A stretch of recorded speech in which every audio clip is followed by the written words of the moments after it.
This is now the macaroni pasta bake today, guys. So, I'm eating now. I-try natin. Mmm. Wow.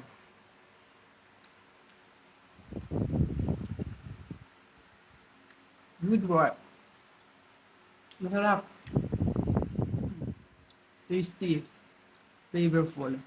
Really delicious, guys. Damn. Yummy. So, the recipe I used to make this, guys. If you wish to make, I write down the description box below the full recipe, and you just check it there and take the ingredients, the methods, how to do this, guys. So, hello guys. Good morning, good afternoon. Magandang umaga kahit saan panig na mundo kayo. Yes, this is Angie. Heto na naman ako. I'm here to share with you my food vlog. Today is we are going to cook a macaroni pasta. So, let's get started, and here are all my ingredients to show you guys. By the way, how are you today? How you doing your day, morning? And yes, so let's go started the thing to cook. These are all my ingredients, guys. So this one about 100 grams, and here we just cut a 1/3. Same with here the bell pepper or capsicum, and here is a about 100 grams pork, minced pork. And here other ingredients. We have this one about 50 grams chopped uh, carrots, and this one is the pasta about 100 grams, guys. So here are my ingredients, and later on we put this one a cheese. This one is mixed already, cheddar and mozzarelle. So there you guys. So now we need to boil first the pasta and let it boil first the water. So when I boiling the water or boiling the pasta, I put a little salt and oil so that will not stick together. So here you go, guys. I show you.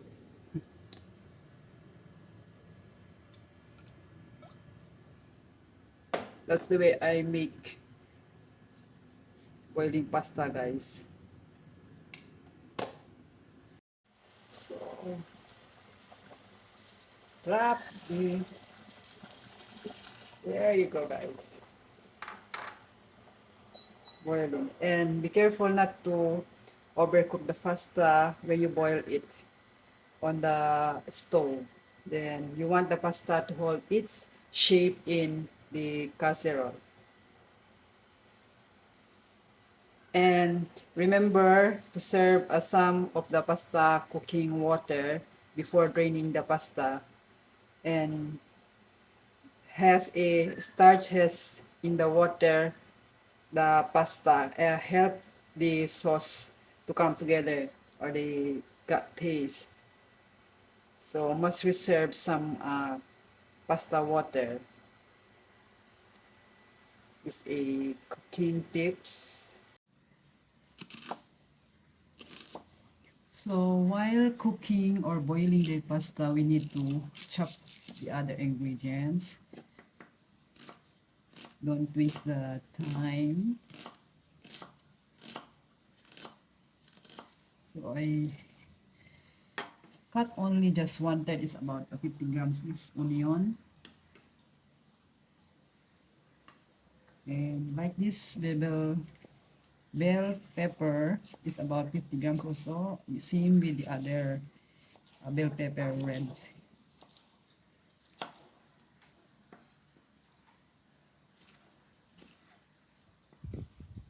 Then This recipe is just nice for lunch, dinner, can eat for snack also.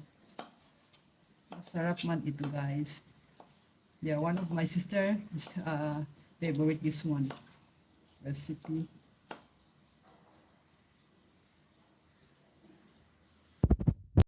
So our pasta is done, it's cooked, so we need to drain the water guys. So let's drain it first. Then we start the proper cooking.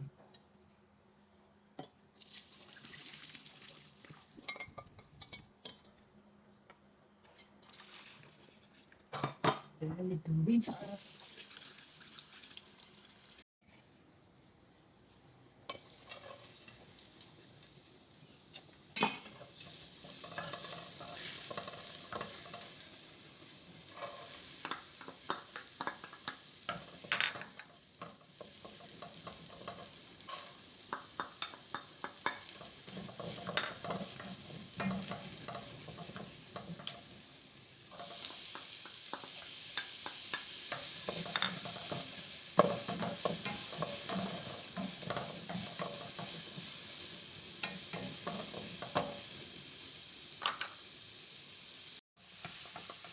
So we need to stir in the vegetable until the vegetable is softened guys.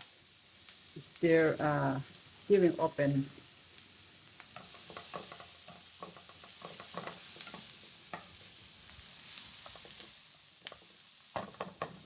Then when the vegetable is softened, then you can add the minced pork and the sausages. And here any meat you can use here. Beef, minced beef, turkey. It works also meat of turkey. Chicken also can. Any you decide to use to make this kind of food or recipe guys. Any kind of meat. As long as except the others meat the I just mentioned, that's all I know. It works, it goes well to this recipe guys.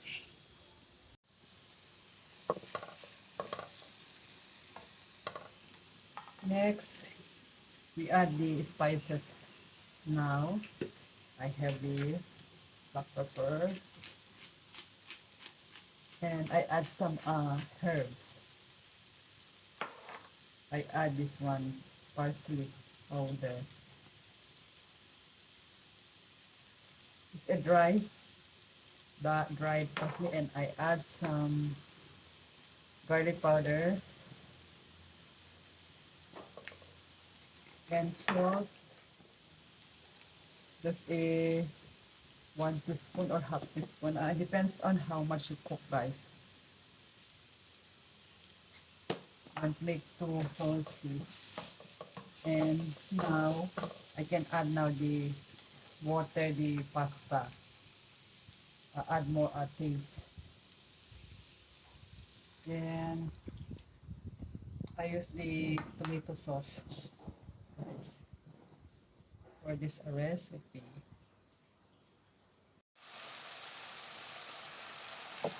Wow! Wow, masarap ang amoy. Amoy means smell is so good. I think it's okay. So next step we do is take the baking dish. So this is the way I make guys. First the sauce below.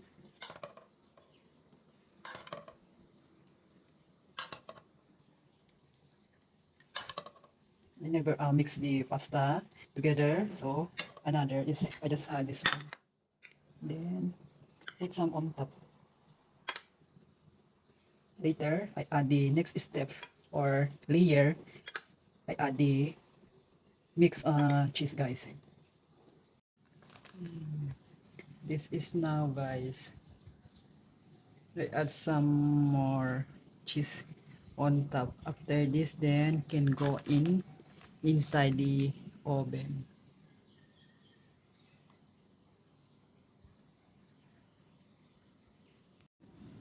So let's put inside the oven now, guys. It's time to bake. Time for bake is about 20 to 25 minutes. So let's do this. And heat the temperature of the oven is 180 in Celsius. In Fahrenheit, Fahrenheit is about 350, guys.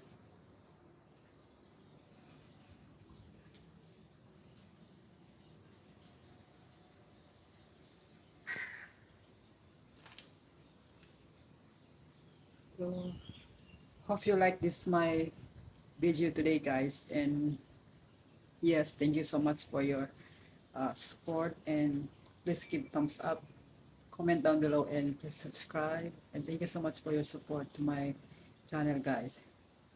And yeah, so we just wait for to finish the recipe to cook, guys. So it's about time to check. Let's check our pasta bake. Wow, beautiful. See, look the color, guys. Looks yummy.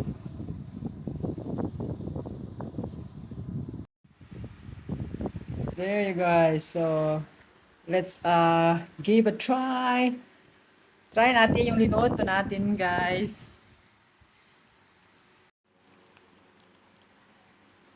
Yay! Wow! There you go, guys. Mm. Wow!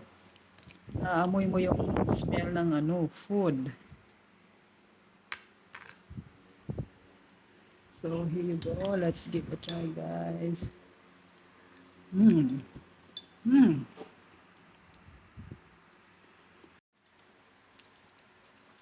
Wow! So masarap talaga, guys. Itong macaroni pasta.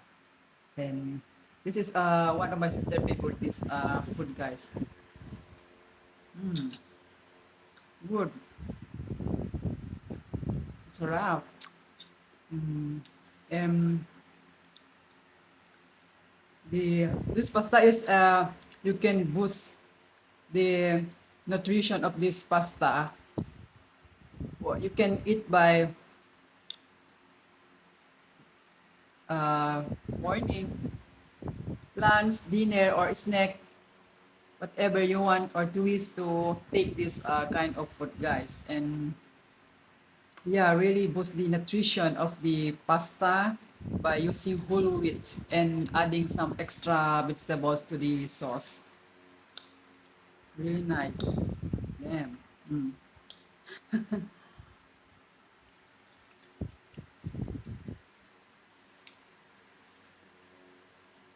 So hope you like this food vlog today, guys. I shared to you. If you wish to make this food, just check down the description box below.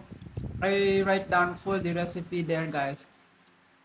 The methods, the ingredients I used for this food.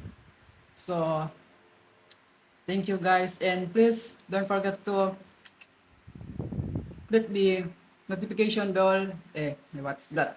Sorry, notification bell, and click all so that when I upload new video or videos, you can be notified, guys. And okay, I end my video here, and thank you so much for your support, guys.